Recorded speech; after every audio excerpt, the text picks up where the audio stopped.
Time now for Back Pages tonight here on Sky Sports News, bringing you a first look at the sports stories in the morning's newspapers. The Metro described Rúben Amorim's goalkeeper gamble. Rúben's keeper gamble. United greats urge boss Amorim to sign a new number one quickly before the transfer window closes, which is 2 weeks today, John. It was a very sort of Manchester United under Sir Alex Ferguson press conference, wasn't it? His reaction to questions about Altay Bayindir's mistake, not the first mistake that Bayindir has made, which cost Manchester United in that game. How does this play out now with Mr. Donnarumma lurking in the wings available? Well, I have to say, me and Charlie were both at Old Trafford yesterday, and I mean, the goalkeeping mistake was just so obvious. He just looks lost in the crowd of players. It was so reminiscent, and it was of that game at Spurs in the League Cup last season. And basically, when I'm afraid to say, he didn't have a presence in that penalty box, and basically that's a weakness. He's clearly a good shot stopper, good reflex. Although you can always argue, of course, what should a professional goalkeeper be? But anything but a good shot stopper. But I just do feel that United are missing two key positions here. They're missing a good goalkeeper, perhaps as also a kind of an anchor man in midfield to kind of give them a balance in midfield. Someone can kind of keep up. But the goalkeeper, I think, is such a key issue now because Amorim has clearly taken a view on Onana, didn't even make the squad, wanted to try something different and done, and basically, I noticed that Wayne Rooney on his sort of kind of podcast was decrying that it would be crazy for United not to move for Donnarumma, who's obviously available at PSG and surplus to requirements. I think he's got his heart set on Manchester City, well stocked for goalkeepers. So basically, they've got loads, and United just need one. Look, I think I was really impressed in many ways with United. Yesterday, I like their new front three, but all of that good work is going to be undone unless they sign a top keeper, and basically that would make all the difference. On that paper, the Metro, they're using a picture of Emi Martinez, aren't they? Basically, obviously Miss Villa's opener through suspension, but his actions towards the end of last season, he appeared to be saying farewell. So what does the future hold for him? I can't believe that Villa would want to entertain losing such a key player, but United have got to sign someone with real gravitas. They found money elsewhere to strengthen elsewhere. Honestly, I think they're going to have a hard season unless they sign a keeper of some note before the end of the transfer window. Yeah. Charlie, let's talk about the story underneath the picture of Lucas Mecha in the Daily Telegraph. It's a Matt Law story, and it's Chelsea's 8-player exodus, the headline. Club would consider Sterling loan deal as part of mass exit. And let's not forget, they got money, and they've actually recouped a lot of money, Chelsea, haven't they, Charlie, this summer? João Felix went for 40-something million pounds to Saudi Arabia. But the story here says England international Sterling wants to stay in the Premier League, and the other names in the frame for either leaving on a loan deal or a permanent one: Nicholas Jackson, Christopher Nkunku, Axel Disasi, Renato Vega, Carney Chukwuemeka, Ben Chilwell, the list goes on. Tyreek George potentially as well. That's a lot of business to do in the next couple of weeks. Yeah, a lot of business to do. There's a lot of people at the Cobham training ground. And sometimes I wonder, where they all sit and get changed. Because, it is quite a big training ground there, but it's not that big. And, while they've done quite well, as you say, in terms of getting some money in, they've just got to move these people out. They need some space in the car park. And, Raheem Sterling's an interesting one. I mean, obviously, he's had a terrible season at Arsenal. And, he needs to move again. And, I thought there was a bit of interest, I think, in some clubs in Italy. And I thought that may have really suited him, to be honest. If he wants to stay in the Premier League. But after last season, I'm not sure how many people we really want him, knowing how much he's probably going to cost in terms of wages and stuff. But as you say, Nicholas Jackson, obviously, there's a really good player there in Jackson. I still think so. It's obviously some clubs want him. Ben Chilwell's got, he needs to kickstart his career. There's a World Cup, as we know, coming up, so he needs to try and get into that England squad. So, plenty of business for Chelsea to do, and I'm sure they will. And it wouldn't surprise me if they still end up signing a few more players before the end of the window. Not that they really need them, but it wouldn't be, the last few days of a transfer window if Chelsea didn't do something surprising. Yeah, there are more names being linked, of course. Xabi Simons and Mr. Garnacho as well. John and Charlie will be back in a few minutes' time. We'll take a quick break. When we come back, we'll look at more of the stories in the morning's papers, including this in the Sun. Wissa does an Isak.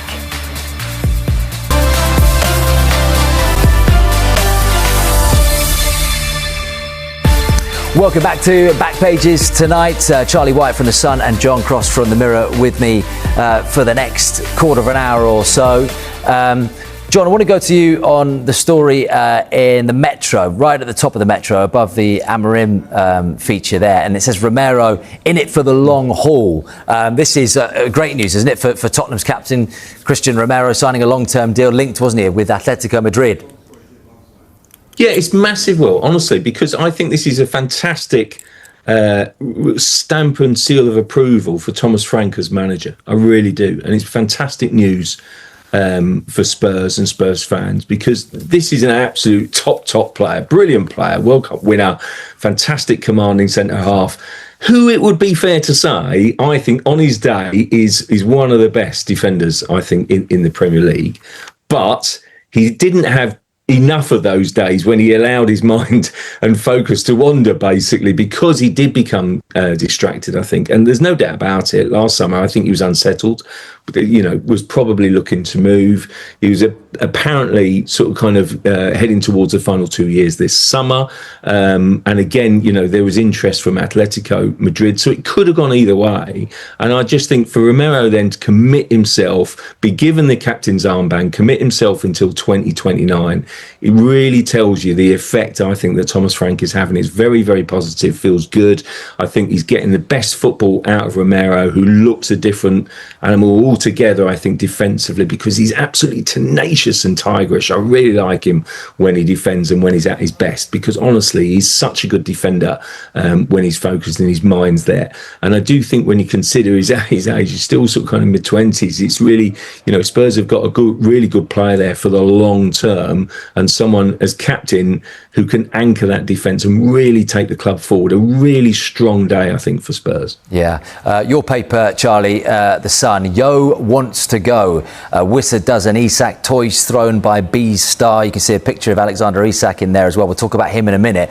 But particularly on Johan Wissa and this relationship with Brentford, it says it's turning toxic as he tries to force through a move. There we go. In this day and age, if you change your social media picture, it's game over, isn't it? It's just a black circle now, and no mention of Brentford, no pictures of him in a Brentford shirt, Charlie. Proper strop, eh? It seems to be going wrong for Brentford, doesn't it? And, a mass exodus, and it's going to be really tough for them, of course. Wissa wants out. He clearly wants a new challenge, and he'll probably get that move. It's been an incredible few seasons for Brentford. A wonderful journey. If they're able to stay up this season, it will be an absolute miracle. It really will, because it's going to be really tough for them. But certainly, I think it's pretty obvious that one player that's not going to be hanging around in West London is Wissa. And your colleague at The Sun, Charlie, chief sports correspondent Dave Kidd, a piece inside the paper saying that's a hell of a strike. Downing tools works, Charlie. He starts the piece by saying there's a reason why the National Union of Alexander Isak is down tools, hoping to stage a one-man Jarrow march to Anfield, and cites examples of it working in the past. And that's the modern day way as well now. Yeah, Dave's gone through some. He's got Berbatov, Spurs to Man U, Sterling, Liverpool to City, Dimitri Payet, West Ham to Marseille, Costa, Chelsea to Atletico. So there's been a few. The one different part of this is, of course, that Isak, his employers, are basically, amongst the richest people on the planet. So even though he wants to leave, Liverpool, of course, have yet to come up with a satisfactory offer, and he's on a long contract. And Newcastle, I know most people believe there's no way back for Isak, and I certainly cannot see him playing for Newcastle against Liverpool in 7 days' time. And even if he goes to Liverpool, I can't believe he'll be playing against Newcastle in 7 days' time either. But I think this one's going to drag. So, this will be interesting. Most players, all players, generally get their way. And we've just mentioned Wissa, but this one is absolutely intriguing, and how the big bosses at Newcastle handle this situation. Yeah, and look, the Newcastle fans, Crossy, most of them anyway, the ones that were at Villa Park, we can't repeat what they said, but they turned on Alexander Isak, you greedy so-and-so. Just going back to Dave Kidd's piece there, he says, should Isak make his Liverpool debut at St James's Park, which surely isn't going to happen, but it would be some spectacle. It would make Luis Figo's return to the new camp after joining Real Madrid from Barcelona look like a teddy bear's picnic. Yeah, it's a great line. Dave does come up with super kind of jokey one-liners, and that's a great one. I have to say, I don't find it very edifying. I don't think it's good for the game at all. I do think you've got a major issue with Isak, in that basically, this is a player who, if Newcastle had missed out on the final day of a Champions League place, I think a lot of people would be a little bit more understand. The fact of the matter is that basically he got into the Champions League by hook or by crook, just about, and then basically Isak has made his feelings plain. Liverpool have had an offer turned down, and I have to say, I've written something about it. I think a few other strikers and sort of kind of agents will look at that and go, well, not so sure about taking my player to Newcastle if they basically, kind of kick up a stink about keeping players. And that is your balance of player power. I just don't like it. I think Isak's been an absolute revelation. Newcastle been great for Alexander Isak, and I think it's such a shame when that gets lost. And I tell you what, Brentford have been even better for Johan Wissa. For this to play out like that, Wissa has become a really, really influential, really good Premier League player at Brentford. And I just think for him to kind of, sort of do that on his social media and knows exactly what he's doing, it's very, very directed. It feels bitterly unfair. And, I think that's a really, really bad look. Kind of, at least Isak has, kept his counsel. I know Newcastle fans probably won't agree, but player power has always been there. But I have to say, when Isak, sort of kind of flexed his muscles, I'm afraid to say player power is well and truly back in vogue. And I'm afraid to say that will dictate transfers the next 2 weeks of the window, I think. Yeah, and look, the very unromantic way of looking at it, in the PSR age that we now live in, will the Saudis think that, 140, 150 is just too much to turn down when it gets to another week down the line? Let's move on back to the Eye, Charlie. At the bottom of the Eye front page, under Tarkovsky trying to explain to Strack what was happening at Ellen Road, 3-day Forest spree nears £100 million mark with Kalimuendu signing. Of course, they brought in Amari Hutchinson, James McAtee, an exciting signing from Manchester City, and now Arno Kalimuendu, who actually had a really good season for Rennes in Ligue 1 last season, 23 years old. And I noticed Nuno last week was very much doom and gloom, talking about the season ahead and saying that they've got so much work to do. Well, they've kind of done that, haven't they, in a couple of days? Yeah, I mean, even though it's doom and gloom, let's not forget where Nottingham Forest are. I don't think any of us would be thinking that they're going to be right down there at the bottom. Of course, they've got an exciting season in Europe coming up. Hutchinson will be really interesting. One for the future. He's got to be way more consistent than he was last season for Ipswich. At times, he was a bit disappointing. And as you say, they've signed a player who's coming over. It's got 40 goals in 100 games. So, exciting times. Forest will be absolutely fine this season, although I think it's obvious that they're going to find the pressures of playing in the Europa League quite tough. And, of course, this weekend against Crystal Palace is going to be absolutely fascinating. The atmosphere is going to be unbelievable. And I just wish I was going to be at that match, to be honest. Yeah, John, let's talk about your piece in the Mirror in terms of what we've taken away from the opening weekend in the Premier League. What have we learned, apart from the favourite three, the top three winning again and looking like the three? Yeah, well, honestly, I love this challenge on a Monday. Basically, the paper sets the big debate and basically asks the writers, basically, what was your big takeaway? A few people went sort of kind of, it was obvious that basically Liverpool were kind of going to be stronger than ever. But I just thought, you know what? I love the atmosphere. I did listen to the radio actually on Saturday afternoon. Love doing that. And basically, the atmosphere was absolutely fantastic. So loud, even coming through the airwaves, basically, from the Stadium of Light. They've signed a lot of players players. But I picked out as my kind of big takeaway Sunderland as a really exciting force, led by Granit Xhaka as newly installed captain. It was a big, surprising move and switch to make. But I just think I really admire Xhaka for doing it because, sort of it's a last challenge, perhaps you could argue. Obviously, he's a big leader, big influence in the dressing room. A really super shrewd, smart sign-in. I think Forest are going sort of young, and I admire that. But basically, that works for them, and that's exciting times ahead. But I think for Sunderland, they perhaps needed a sort of an older general, and so I just picked out Xhaka as sort of kind of someone, and sort of Sunderland as something exciting. Charlie would mention it before. We cannot have this continual 3 up, 3 down. We need to break the cycle. And yes, I admit, I did actually tip Sunderland to go down, but can I change that after Saturday? I think maybe it's a bit too soon to do that, but I did tip Leeds to stay up. And so Leeds have kind of sort of rewarded me with that. We're basically a big win tonight. I really hope, say, 2 of the 3 can stay up. I'm not sure Burnley can, to be honest, but it would be really nice positive move for the Premier League. And it needs it, frankly.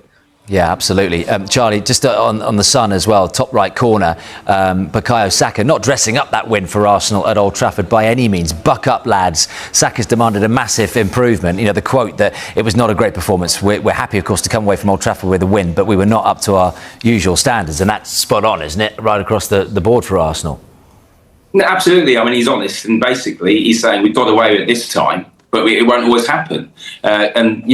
Brilliant sort of 3 points for Arsenal to come away having not played that well against a team that was, much improved from last year. Let's not forget Arsenal have got Leeds this weekend, but they've got a really nasty opening 6 games, including Liverpool, including Manchester City, including Newcastle. So, they'll be under no doubt, that entire team, that they have to be much, much better in the coming month.